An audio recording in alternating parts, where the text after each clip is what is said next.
Hey guys, this is Dr. Hub. In case you haven't subscribed, please do subscribe for updates. Chorda tympani.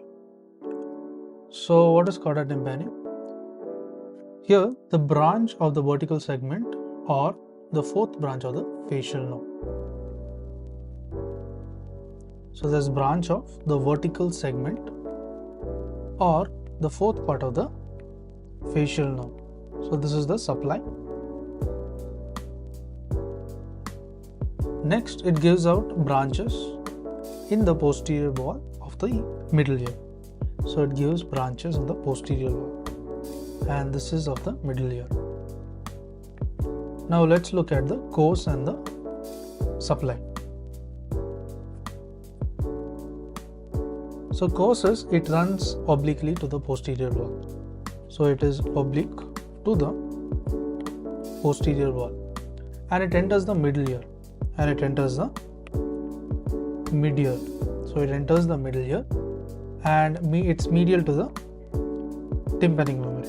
It enters the middle ear and it is medial to the tympanic membrane.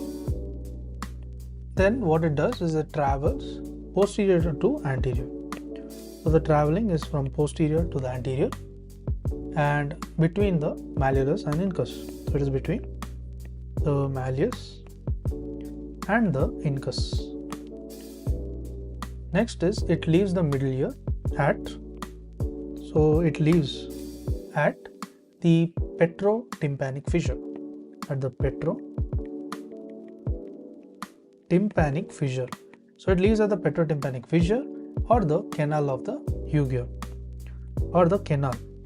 So this is the canal of the Hugh. Next is it enters the fossa. So which fossa does it enter? It enters the infratemporal.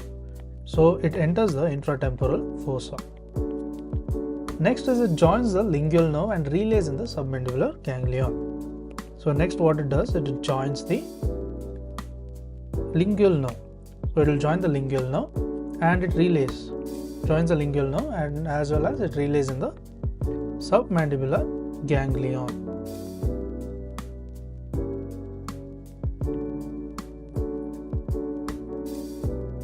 Next, what does it supply?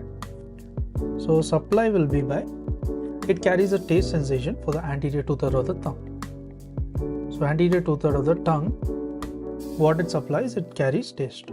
So the taste sensation is brought by this, and it also gives a parasympathetic PS secretomotor to the submandibular as well as the sublingual glands.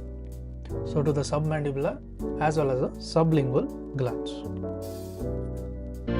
To learn and grow daily like this, please do subscribe.